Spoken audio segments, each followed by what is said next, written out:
El cronograma profético de las fiestas de primavera. Bienvenidos al tercer tema de la serie que estamos preparando, cuyo título general es El calendario divino de salvación. En el primer tema vimos lo que Dios hizo en la creación para que los habitantes de este nuevo mundo pudiesen llevar la cuenta del tiempo de una manera más estable. Puso en los astros medidas regulares que con los siglos y milenios permitieron medir el ciclo mensual y anual en forma más precisa. En el segundo tema vimos cómo Dios determinó que la primera luna o mes del año comenzase en la primavera mirando al cielo y a la tierra. Los israelitas debían comenzar mirando la luna creciente y marcar el primer día al comenzar a percibir la luz de esa nueva luna. Pero también debían mirar hacia la tierra para determinar cuándo debían comenzar el primer mes, en relación con la maduración de las gavillas de la cebada. También vimos que Dios escogió el primer mes de primavera que caía en nuestro marzo o abril para inaugurar su morada entre los hombres y el sacerdocio que mediaría entre él y su pueblo. La historia de la Pascua que marcó la liberación de Egipto debía ser conmemorada cada año en el día 14 de esa primera luna. Hoy vamos a ver en nuestro tercer tema la correspondencia cronológica de las fiestas de primavera con su cumplimiento evangélico. Lo simbolizado por las primeras fiestas debía cumplirse no solo con respecto al símbolo, sino también con respecto a su aspecto cronológico.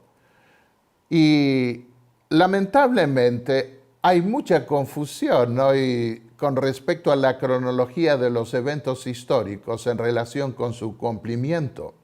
Mucho de esa confusión se debe a que tenemos otra manera de computar el tiempo hoy y no son pocos los que malentienden el significado de algunas expresiones bíblicas que refieren el momento específico en que debía cumplirse la fiesta.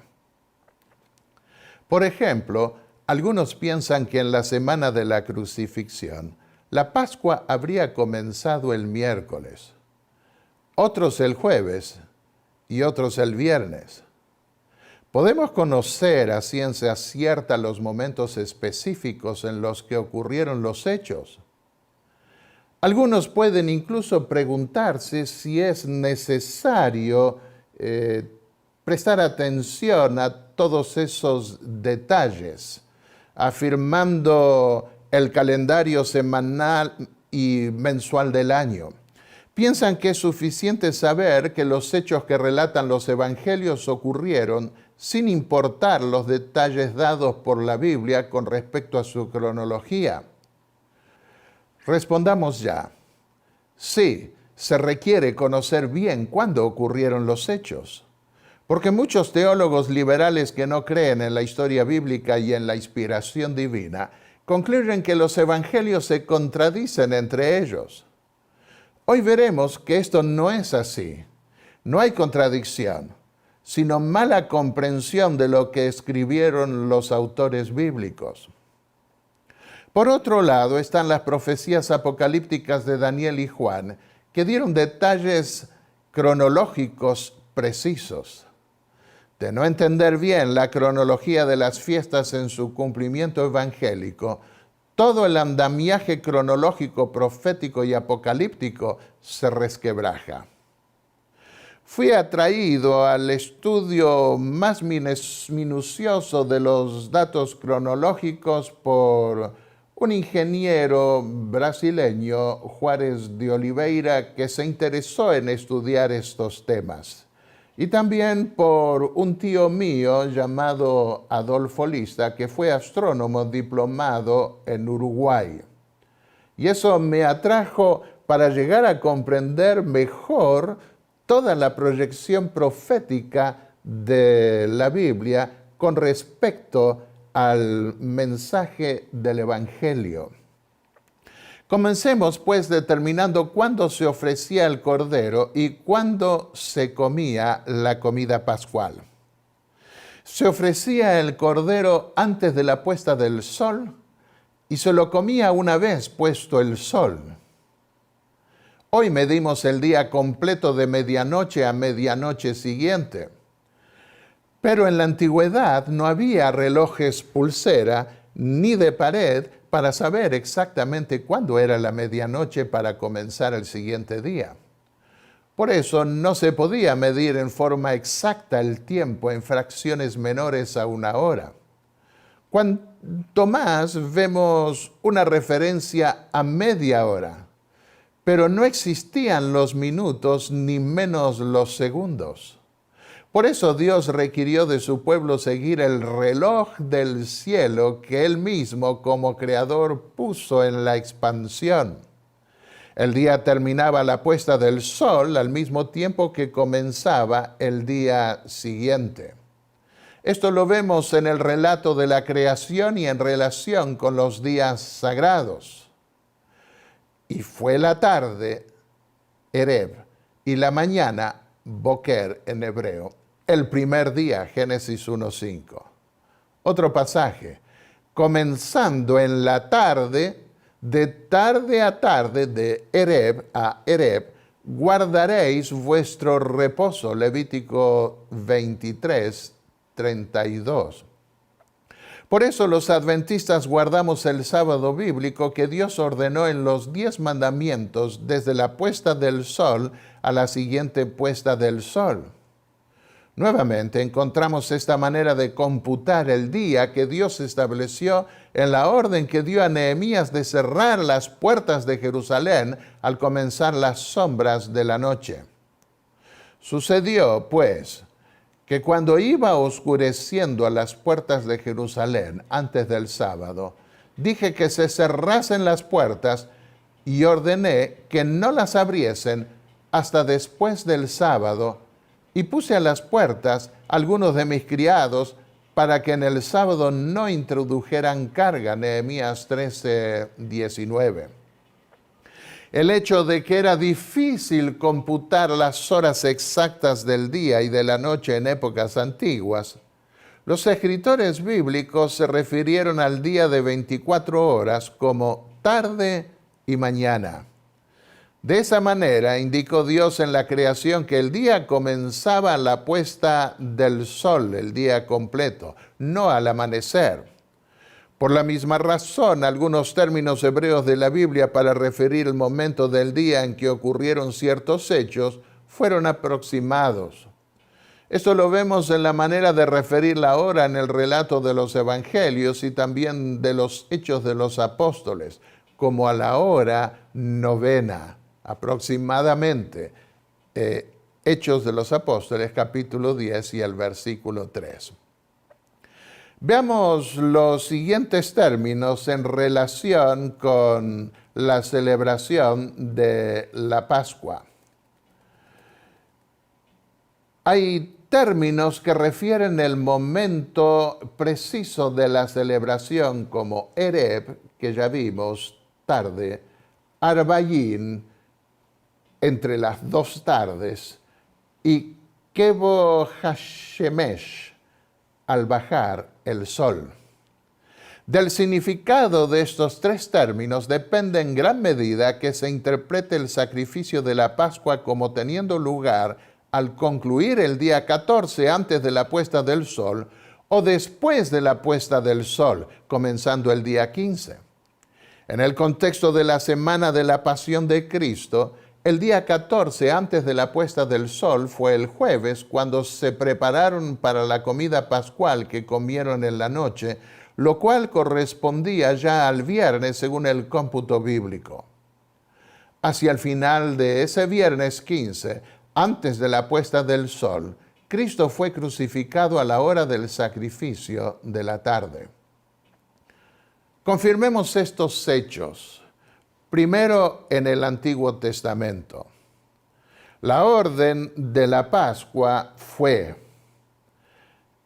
Éxodo 12:8 lo dice, lo inmolará toda la congregación del pueblo de Israel entre las 2 tardes, Arbayín. El Levítico 23:5 dice, en el mes primero, el día 14 del mes, entre las 2 tardes, Arbayín. Pascua es del Eterno.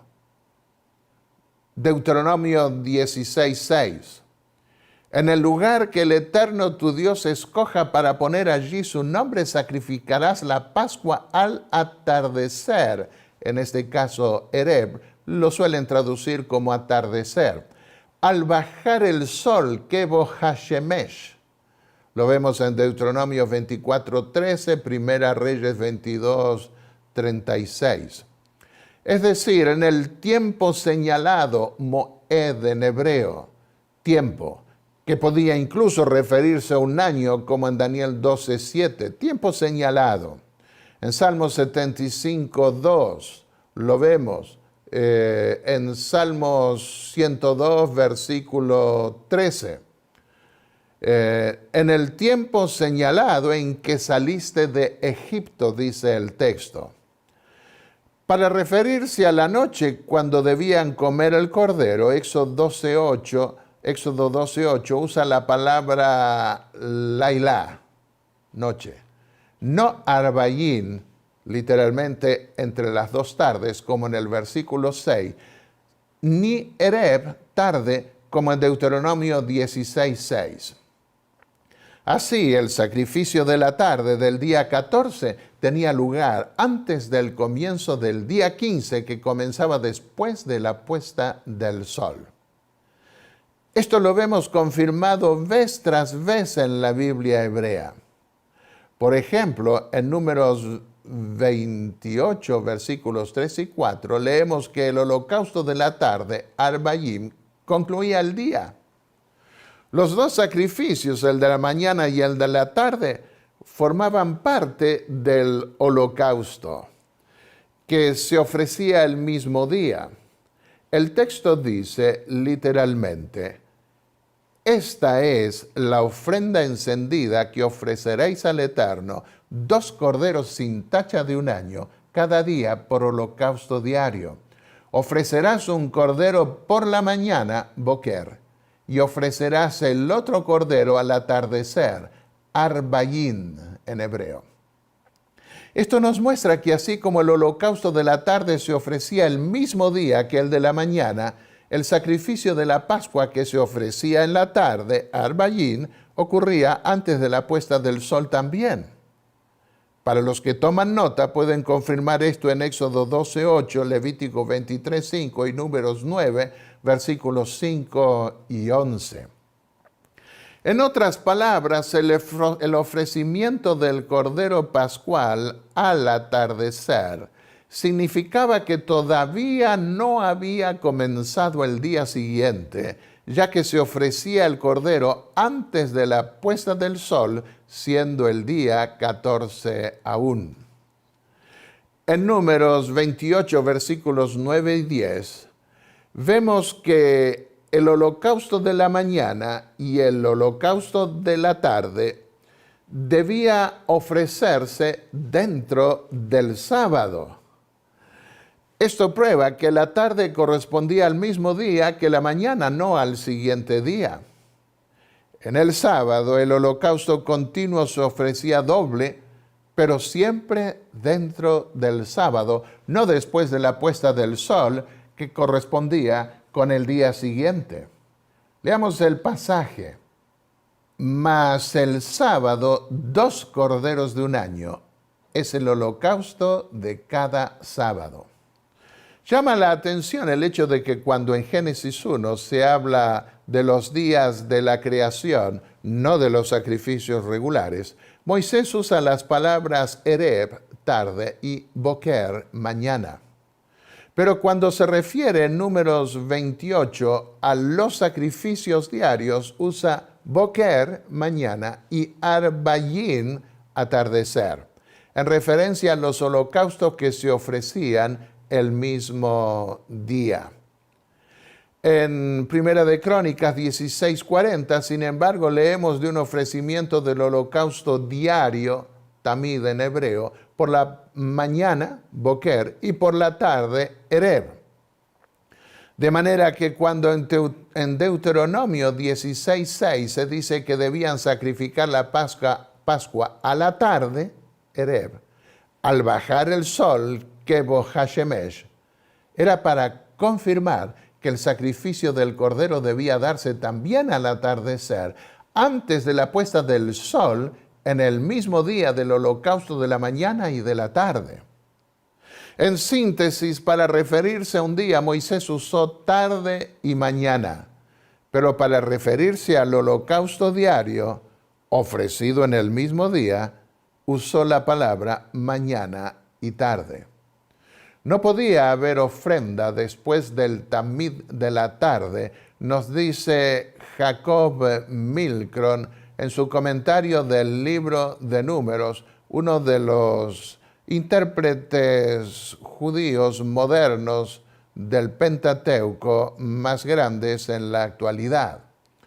Así lo entendieron también los judíos de Qumran, quienes escribieron que preparen la Pascua en el 14º día del primer mes. La sacrificarán antes de la ofrenda de la tarde y la comerán en la noche en las cortes del templo. The Temple Scroll, el 17, en la época de Jesús, en el primer siglo. Era obvio que entre el sacrificio y la preparación del asado hasta que lo comiesen, debía pasar un buen rato. Por eso los rabinos posteriores entendieron también que la expresión arba'ín, entre las dos tardes, comprendía el espacio entre el comienzo de la tarde y la puesta del sol. Lo vemos con el término pesajim o pesachim 5:1 y 58 de la Mishnah, que recoge las tradiciones judías, y de los Talmud. Nosotros tenemos una expresión semejante en castellano que es saliente para referirnos al oriente y poniente para referirnos al occidente. El sol pasa a ubicarse en el poniente después del mediodía. Este sentido, marcado por la sombra de un reloj de sol, parece dar Jeremías 6:4 y 5, cuando el profeta dice que va cayendo ya el día, que las sombras de la tarde se han extendido. Curiosamente, los rabinos de Jerusalén, quienes también sacrificaban el cordero pascual el 14 por la tarde, antes de la puesta del sol, y lo comían después del sol el día 15, tenían una prescripción ligeramente diferente para cuando la Pascua caía antes del sábado. Según la Mishnah, adelantaban el holocausto de la tarde varias horas para poder sacrificar el cordero pascual antes de la puesta del sol, Pesajim 5:1. La práctica rabínica de adelantar el horario de sacrificio se entiende también por el hecho de que ellos no manejaban teorías, sino que debían cumplir la ley de los sacrificios en los hechos y necesitaban tiempo para ofrecer los sacrificios de las fiestas antes que los sorprendiese la noche. En Números 33:3, nosotros leemos que los israelitas salieron de Egipto el día 15 del primer mes, el día después de la Pascua. Ya lo había precisado Moisés cuando refirió las palabras de Dios en Éxodo 12:17. Guardaréis también la fiesta de los panes sin levadura, porque en ese mismo día saqué yo vuestros ejércitos de la tierra de Egipto. Por tanto, guardaréis este día por vuestras generaciones como ordenanza perpetua. Según ya vimos, se sacrificaba el cordero pascual el 14 antes de la puesta del sol. Por lo tanto, el día 15 de la partida de los israelitas, al día siguiente de la Pascua, correspondía a esa misma noche cerca del alba. Deuteronomio 16:1 dice de noche, Lailá. De lo contrario, no habría tenido sentido la orden divina de comer la Pascua deprisa. ¿Guardaban bien la fiesta los judíos en el primer siglo de la era cristiana?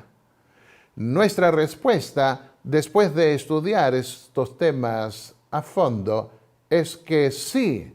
Y de hecho, los judíos, los discípulos y Cristo no condenaron a los judíos por la fecha en que guardaban la fiesta. No hay ninguna denuncia hacia los fariseos de Cristo y los apóstoles por el día en que celebraban la Pascua. No se ve tampoco sorpresa o inquietud de parte de los discípulos por la fecha de la celebración, lo que sugiere que estaban de acuerdo con la interpretación de la ley sobre la hora del sacrificio y la cena pascual de parte de los dirigentes de la nación judía. Ahora, la fiesta de los panes, la fiesta de la Pascua y la de los panes sin levadura, solían unirlas al referirse a ellas para no estar repitiendo regularmente el nombre de las dos fiestas. Las miraban como una unidad y por su relación tan estrecha. Muchos encuentran discrepancia en el relato de los dos testamentos porque los autores bíblicos se refirieron a la Pascua como una fiesta de 7 días y porque también se refieren a la Pascua por la fiesta de los panes sin levadura. Pero eso no es difícil de explicar porque, como acabo de decirlo, los autores bíblicos veían las dos fiestas como una unidad, dada su relación con el sacrificio del Cordero Pascual y su comida con panes sin levadura unas horas más tarde durante la noche. Por eso intercambiaban a menudo los nombres para abarcar ambas fiestas. Así, a veces se referían a la celebración de la Pascua con el nombre de panes ácimos y al festejo de los panes ácimos como la Pascua. El Nuevo Testamento hizo lo mismo. Tomó del Antiguo Testamento esta manera de referirse a las dos fiestas como si fueran una. Hay que tener en cuenta este hecho para no caer en la crítica literaria de quienes creen que se trata de una contradicción solo explicable por tradiciones diferentes y una presunta evolución del ritual. Otros, además, cuando van a los evangelios, les parece encontrar contradicciones y ubican los hechos allí descritos en días diferentes. Si tenemos en cuenta el hecho de que los escritores bíblicos podían referirse a una fiesta por el término de la otra, dada su relación tan estrecha, podemos ver que no hay contradicción en el testimonio bíblico. En el Antiguo Testamento, veamos primeramente, para comparar el uso de estas expresiones. Por ejemplo, dos pasajes que a nosotros pueden parecernos contradictorios, pero que tienen más bien que ver con una manera diferentes de contar, son los siguientes. A los 15 días de este mes es la fiesta solemne de los panes sin levadura al Eterno. 7 días comeréis panes sin levadura, Levítico 23:6. El otro pasaje, 7 días comeréis panes sin levadura, y así el primer día haréis que no haya levadura en vuestras casas, porque cualquiera que comiere leudado desde el primer día hasta el 7º será cortado de Israel. En el mes primero comeréis los panes sin levadura, desde el día 14 del mes por la tarde hasta el 21 del mes por la tarde, Ereb, Éxodo 12:18.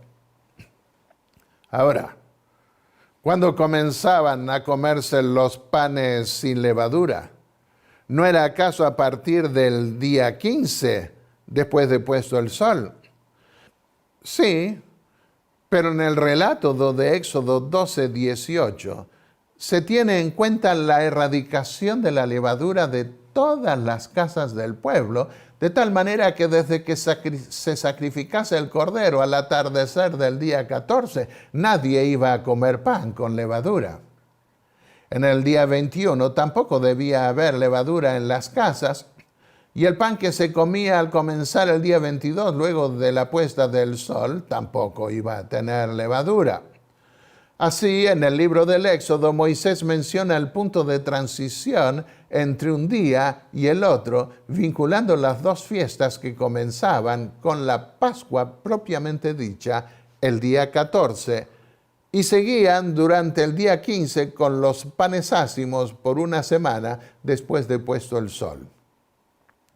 El pasaje que leímos de Levítico, sin embargo, menciona el comienzo de la comida pascual, más específicamente para el día 15, tomando como referencia el día que seguía a la puesta del sol. El siguiente gráfico o la siguiente ilustración que podemos ver en la pantalla podrá ayudarnos a ver más claramente este punto. 14 de Abib. Abib era el primer mes en hebreo. Se sacrificaba el cordero y se erradicaba la levadura de las casas de los israelitas. El 15 de Abib, la comida del cordero tenía lugar y de los panes sin levadura luego de la puesta del sol del día 14. La orden fue dada para ser conmemorado este día y estos ritos, este evento, en las generaciones futuras, cuando debieron salir de Egipto sin alcanzar a leudar las masas de los panes por la prisa con que debieron salir. Éxodo 12, versículos 34 y 39. Pero no se especifica el momento definido en que iban a tener que prepararse los panes y levadura en las fiestas conmemorativas futuras. Si antes de la puesta del sol para comerlas luego de puesto el sol junto con el cordero, o después de puesto el sol. Esto se debe, tal vez, a que si en determinado año el día 15 comenzaba luego de puesto el sol, no iban a poder cocinar el pan y el cordero ese mismo inicio del día 15, ya que en la orden de recoger y cocinar el maná, Moisés dijo a su pueblo: esto es lo que ha dicho el Eterno. Mañana es el santo día sábado, el sábado consagrado al Eterno. Lo que habéis de cocer, cocedlo hoy, y lo que habéis de cocinar, cocinadlo. Y todo lo que os sobrare, guardadlo para mañana. Éxodo 16, 23. Por otro lado, si el día 14 caía en sábado, los israelitas podrían sacrificar el cordero, ya que en sábado los sacerdotes ofrecían más sacrificios que los demás días, y como lo declaró Jesús también, eran sin culpa. Eso lo vemos en Números 28. Pero correspondería que los panes los preparasen luego de ponerse el sol, a menos que por tratarse de un acto ritual conmemorativo, hubiese una excepción como el de sacrificar animales. Se insiste en Éxodo 13, 7 y 8 en eliminar toda la levadura del territorio del pueblo de Israel. Por 7 días se comerán los panes sin levadura, y no se verá contigo nada leudado ni levadura en todo tu territorio. Y lo contarás en aquel día a tu hijo diciendo: se hace esto con motivo de lo que el Eterno hizo conmigo cuando me sacó de Egipto. Éxodo 13, versículos 7 y 8. Otro de los pasajes del Antiguo Testamento contabiliza los 7 días como el Levítico 23, partiendo del día 15 hasta el día 22. Todo depende de si se usa una contabilidad inclusiva o no, como lo veremos de nuevo en el estudio de la fiesta del Pentecostés. Leamos 2 pasajes más del libro de los Números. Y a los 15 días de este mes, la fiesta solemne por 7 días, se comerán panes sin levadura. Números 28, 17. En síntesis, siendo que el sacrificio de la Pascua en la tarde del día 14 y su comida en el comienzo del día 15 estaban íntimamente relacionados, se hizo común en Israel sintetizar el relato mencionando cualquiera de las 2 fiestas por el nombre de una de ellas. De manera que decir que debía festejarse la fiesta del 14 al 21, del 15 al 22, era lo mismo. Uno tiene en cuenta la erradicación de la levadura. El otro pasaje pone el énfasis en la participación misma de la comida luego de ponerse el sol. Veamos otros ejemplos de la fusión de las 2 fiestas en la descripción de los autores bíblicos. En Éxodo 23, 14 al 15, se menciona la primera peregrinación del año como fiesta de los panes ácimos, sin hacer referencia a la Pascua. 3 veces al año me celebraréis fiesta. La fiesta de los panes sin levadura guardarás. 7 días comerás los panes sin levadura. En el mes de Abib, el de las primeras espigas maduras de la cebada. Éxodo 23, versículos 14 y 15. En la proyección teológica que hace Ezequiel para el templo del futuro, se refiere a la Pascua también como una fiesta de 7 días, lo que supone la inclusión de la fiesta de los panes ácimos. Dice así: el mes primero, a los 14 días del mes, tendréis la Pascua, fiesta de 7 días, se comerá pan sin levadura. Ezequiel 45, 21. Veamos ahora este mismo principio en el Nuevo Testamento, donde las 2 fiestas se las identifica como una unidad, teniendo en cuenta uno de los 2 nombres para abarcar el otro. Así encontramos en los evangelios la misma costumbre de ligar las 2 primeras fiestas. Leamos: se acercaba la fiesta de los panes sin levadura, llamada la Pascua. Lucas 22, 1. Llegó el día de los panes sin levadura, en el cual era necesario sacrificar el cordero de la Pascua. Entonces Jesús envió a Pedro y a Juan diciendo: id y preparad la Pascua para nosotros, para que la comamos. Lucas 22, versículos 7 y 8. El primer día de los panes sin levadura, cuando se sacrificaba el cordero de la Pascua, sus discípulos le dijeron: ¿dónde quieres que vayamos y hagamos los preparativos para que comáis la Pascua? Marcos 14, versículos 12 y 15, Mateo 26, 17. Y encontramos allí que se comía el cordero, aunque no se lo mencione en el mismo relato de la comida de la Santa Cena. Esto es importante tener en cuenta, porque el cordero formaba parte de la celebración de la Pascua y los evangelios mencionan el cordero en estos pasajes que acabamos de leer. La Pascua, dice Elena de White, que usa el mismo criterio de unir las fiestas por uno, esas 2 fiestas por uno de ellos. La Pascua seguía por 7 días como fiesta de los panes ácimos. Otra declaración del espíritu de profecía. El uso del pan sin levadura también era significativo.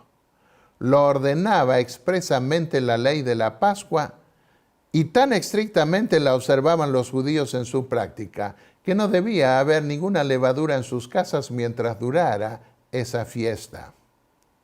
Otra declaración más. Si no se realizaba enseguida el juicio y la ejecución, en el caso del juicio que hicieron de Cristo, habría una demora de una semana por la celebración de la Pascua. Vemos aquí la semana de la Pascua. Poco después que terminara la semana de la Pascua, en otra parte de los relatos que ella da de la semana de la Pasión. Veamos ahora un gráfico que nos permite relacionar toda esta semana de la Pasión, especialmente los 3 días cruciales de la Pasión, que eran el jueves, el viernes, bueno, el sábado también, y el domingo al amanecer. El calendario sacerdotal iba de puesta de sol a puesta de sol. Y el jueves 14 de Aviv, o Nisan, si usamos el término que los judíos trajeron de Babilonia para hablar del primer mes, cuando volvieron del cautiverio. El día, antes de la puesta del sol, se ofrecía el sacrificio del Cordero Pascual a la tarde. Era el jueves 26 en nuestro calendario juliano, que va de las 12 de la medianoche a las 12 de la medianoche siguiente. Pero en el calendario bíblico comenzaba a la puesta del sol. Y llegamos después de la puesta del sol al viernes 15 de Aviv o Nisan. Y se comía el primer día de los panes ácimos, se comía el cordero pascual y los panes sin levadura. Y al día siguiente, antes de la puesta del sol, Jesús murió, fue sacrificado y puesto en la tumba. Corresponde al viernes 27 de abril del año 31 en nuestro calendario romano. Y el sábado 16 de Aviv se dio el segundo día de panes ácimos desde la puesta del sol hasta la puesta del sol del sábado. Y Jesús descansó en la tumba conforme al mandamiento. Y el domingo 17 de Aviv, que corresponde al domingo 29 de abril del año 31 en nuestro calendario, se dieron las primicias de la cebada. Muy temprano en la mañana, después de haber pasado durante la noche en la tumba, Jesús resucitó al amanecer. Por 7 días se comía el cordero pascual con los panes sin levadura. Si la comida pascual era en nuestro jueves de noche, que comenzaba el día 15 después de haber sacrificado el cordero pascual, ¿por qué dice el apóstol Juan que los judíos iban a comer la Pascua el viernes de tarde? Ellos no entraron al pretorio para no contaminarse y poder comer la Pascua, dice San Juan 19:28. Veamos nuestra respuesta. Porque, como ya vimos, se usaba indistintamente el término Pascua y el término panes ácimos para referirse a las dos fiestas como una unidad. Otro pasaje de los Evangelios. Sacrificarás la Pascua al Eterno tu Dios, de las ovejas y de las vacas, en el lugar que el Eterno escogiere para hacer habitar en él su nombre. 7 días comerás con ella pan sin levadura, pan de aflicción, porque aprisa saliste de la tierra de Egipto. Deuteronomio 16, versículos 2 y 3. De manera que la expresión comer la Pascua se extendía toda la semana. No es que se continuaba comiendo el cordero pascual que se había inmolado al atardecer del día 14, sino que durante esa semana seguían ofreciéndose holocaustos y sacrificios de paz. Así, Los hijos de Israel que estaban en Jerusalén, nos dice el pasaje bíblico, celebraron la fiesta solemne de los panes sin levadura por 7 días con grande gozo. Y comieron de lo sacrificado en la fiesta solemne por 7 días, ofreciendo sacrificios de paz y dando gracias al Eterno, el Dios de sus padres. Segunda Crónicas 30, versículos 21 y 22. Los rabinos fusionaban también las dos fiestas. Lo vemos en los tratados de la Mishnah que se comentaron en otros 2 tratados como el Talmud de Babilonia y el Talmud de Jerusalén. En los días de Cristo, los rabinos entendían también que a diferencia de la primera Pascua que requirió marcar con sangre los dinteles de las puertas, la celebración de la Pascua de las generaciones era observada en todos los 7 días, Pesaín 9:5. Y la comida que se comía en esa Pascua semanal incluía lo que llamaban también sacrificios, como los cereales, los panes sin levaduras, Pesaim, y los shelamim. Los Pesaim eran el comentario que hacían de la Pesha de la Pascua. Los shelamim eran los sacrificios de paz. Lo encontramos en el Talmud, Pesaim 5, versículo 2. Es en este mismo contexto que Josefo, un historiador del primer siglo, dice: guardamos una fiesta de 8 días que se llama la fiesta de los panes sin levadura, en el libro Antigüedades, capítulo 2. Si leemos bien, veremos que Josefo no dice que se comía durante 8 días panes sin levadura, sino que está tomando la fiesta de la Pascua y de los panes ácimos como una unidad. Y esa fiesta, que podía llamarse indistintamente Pascua o panes ácimos o sin levadura, duraba 8 días en total según el cómputo hebreo.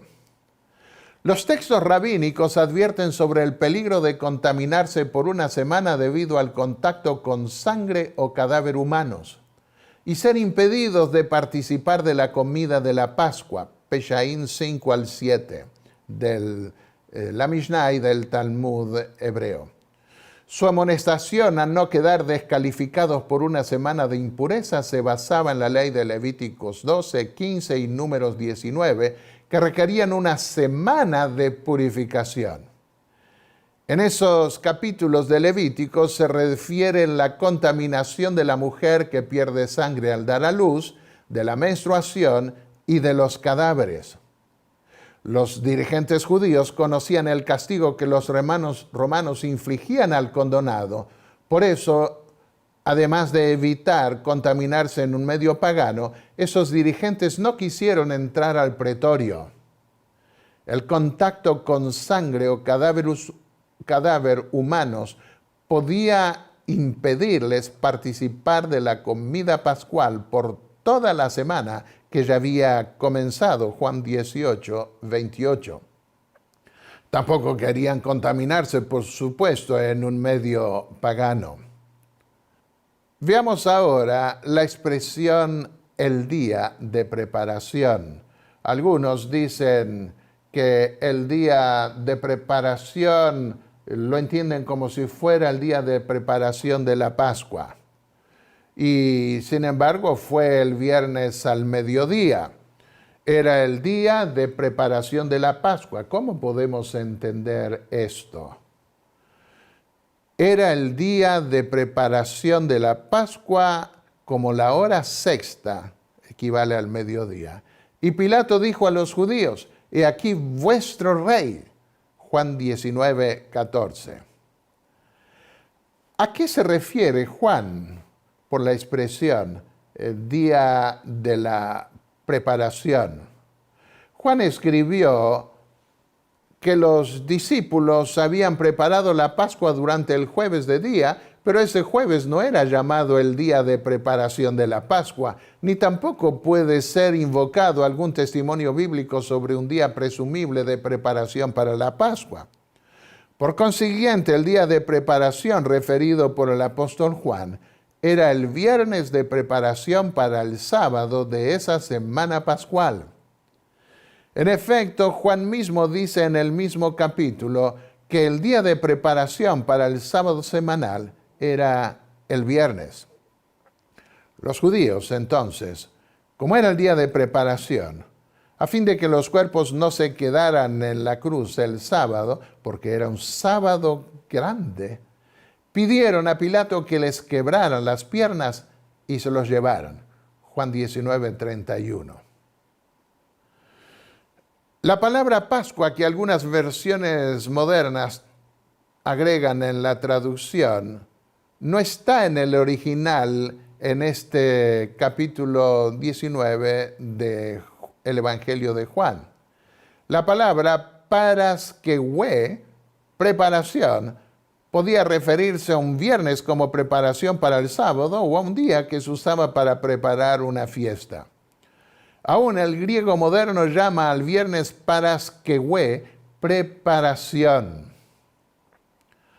Por tanto, por causa del día de la preparación paraskeue de los judíos, como el sepulcro estaba cerca, pusieron allí a Jesús. Juan 19:42 se está refiriendo al viernes. Veamos otros pasajes en los evangelios sinópticos. Ya al atardecer, como era el día de preparación, es decir, la víspera del sábado, José de Arimatea pidió el cuerpo de Jesús para que no quedase expuesto durante el día sagrado, Marcos 15:42. Era el día de la preparación y estaba para comenzar el día de reposo, Lucas 23:54. Al día siguiente, que es el día después de la preparación, es decir, el sábado que sigue al viernes, se reunieron ante Pilato los principales sacerdotes y los fariseos, Mateo 27:62, para pedirle que pusiese una piedra sobre la tumba de Jesús y guardias que la asegurasen. Otra expresión que encontramos en los evangelios, al referirse a ese sábado de la semana de la Pascua, habla que era un sábado grande, un sábado especial, Juan 19:31. ¿A qué sábado se refiere Juan cuando dice en el pasaje que leímos hace unos momentos de Juan 19:31 que el día que siguiese al de preparación iba a ser un sábado grande o especial? No podía ser un sábado anual o ceremonial, como algunos han interpretado sobre el primer día de la fiesta, sino un sábado especial por ocurrir dentro de toda una semana de fiesta que requería una santificación especial como la de no comer panes con levadura. Otra expresión, una convocación santa. Se ha querido negar que en el año de la Pasión, el 15 de Aviv o Nisan, hubiese caído en viernes porque supuestamente Jesús habría hecho obra de siervos al lavarle los pies a sus discípulos, algo que según se interpreta estaría prohibido en un día de santa convocación, Levítico 23, versículos 7 y 8. La ley levítica decía, el mes primero, a los 14 del mes, entre las 2 tardes, Pascua es del Eterno. Y a los 15 días de este mes es la fiesta solemne de los panes sin levadura al Eterno. 7 días comeréis panes sin levadura, el primer día tendréis santa convocación, ningún trabajo de siervos haréis. Levítico 23, 5 al 7. Podría suponerse que el lavamiento de los pies habría tenido lugar antes de la puesta del sol, el 14 en el caso de la Santa Cena, o después de la puesta del sol, el 15. Pero esa deducción no es necesaria. Hay una diferencia entre hacer un trabajo regular y requerido de siervo y ofrecer un servicio voluntario para una ocasión especial. Además, la vida de Jesús fue una vida de constante servicio a la humanidad, incluyendo las obras que hacía durante los sábados. Si un animal caía a un pozo en sábado, los judíos no esperaban al domingo para sacarlo de allí.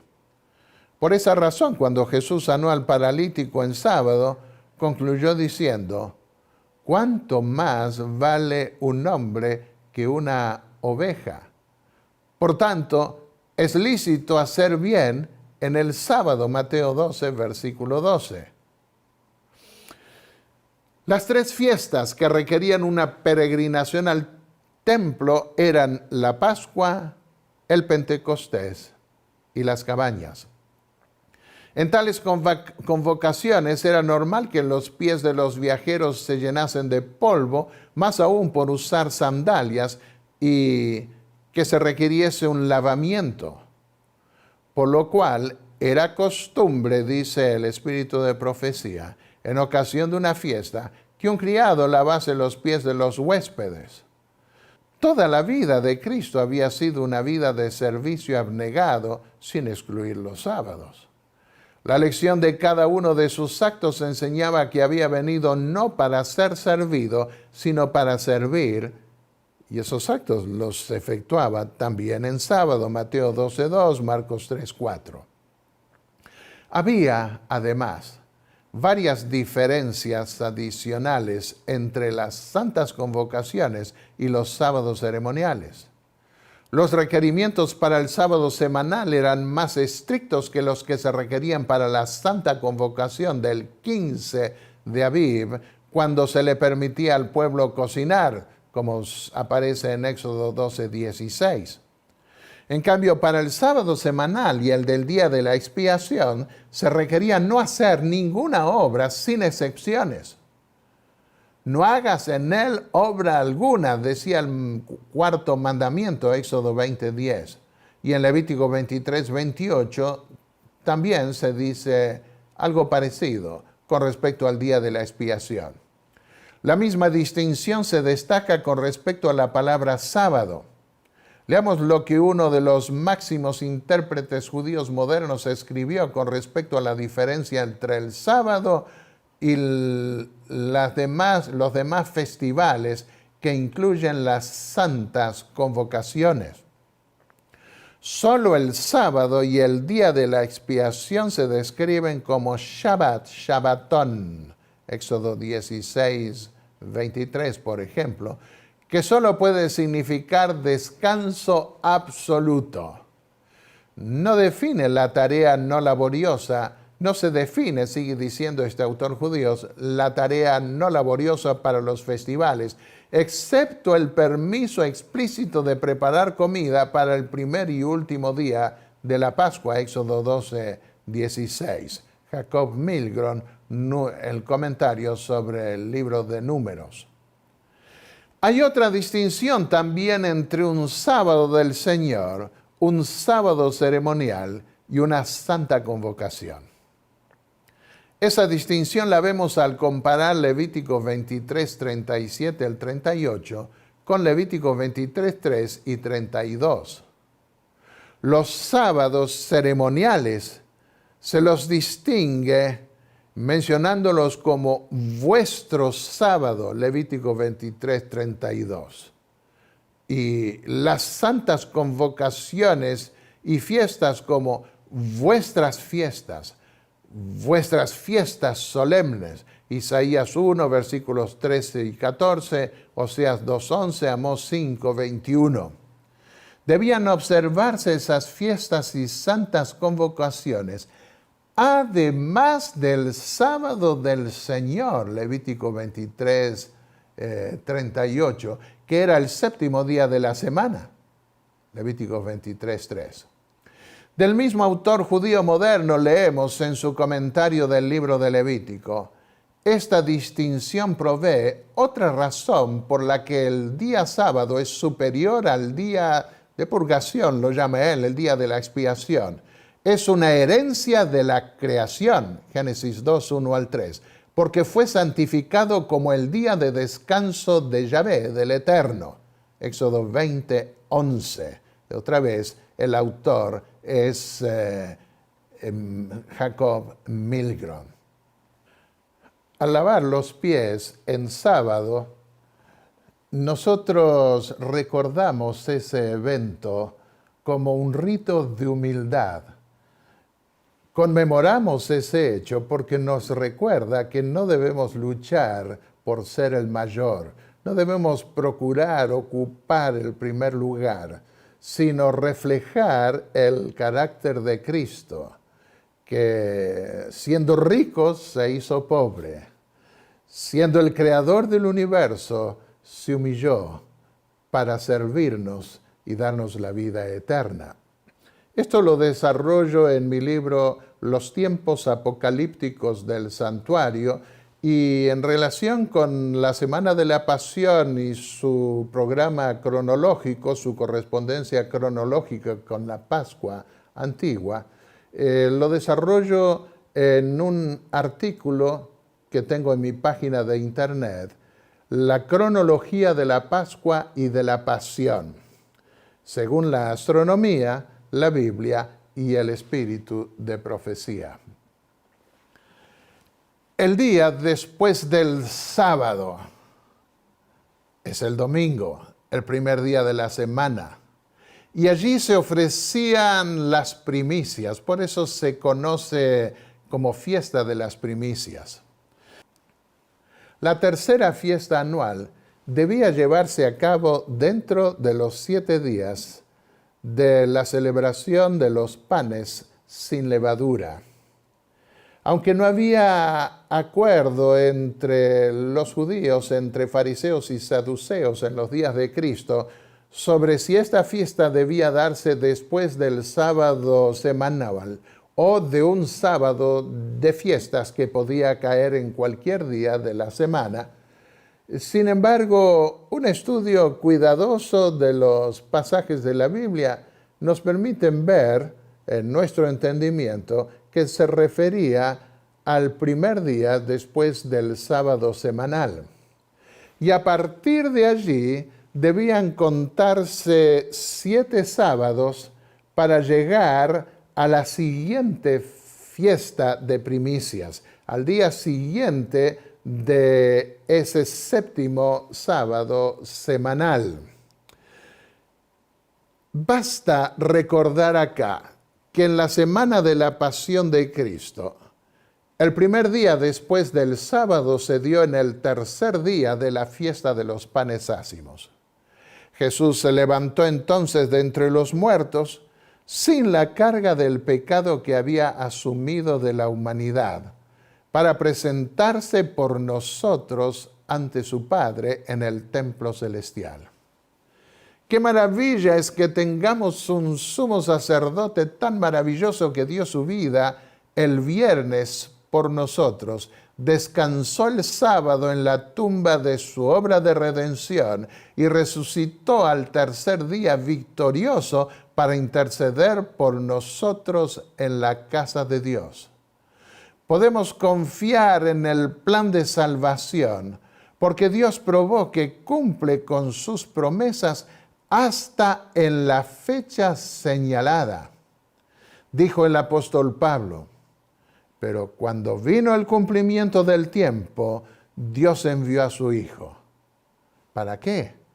Para redimirnos y adoptarnos como hijos suyos, Gálatas 4, versículos 4 y 5, y así otorgarnos la herencia de la vida eterna que designó Dios para sus hijos.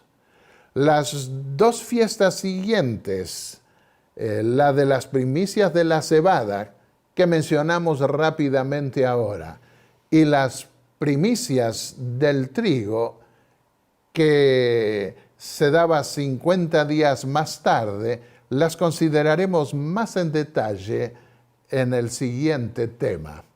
Inclinemos el rostro ahora para orar.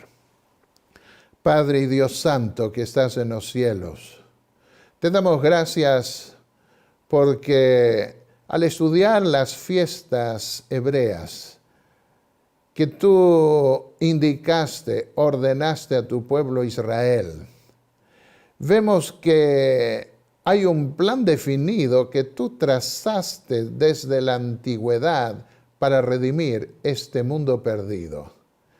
Y te agradecemos porque nos permites ver que cuando Jesús vino en cumplimiento no solo de tus propósitos, sino también en la fecha indicada para cumplir con tu plan de salvación. Ayúdanos a entender estos temas para que nuestra fe sea firme en tu capacidad para dirigir este mundo, el universo y a tu pueblo, a cada uno de tus hijos que anhelan vivir eternamente en tu reino conforme a tus promesas. Te lo pedimos en el nombre de Jesús, nuestro Salvador. Amén.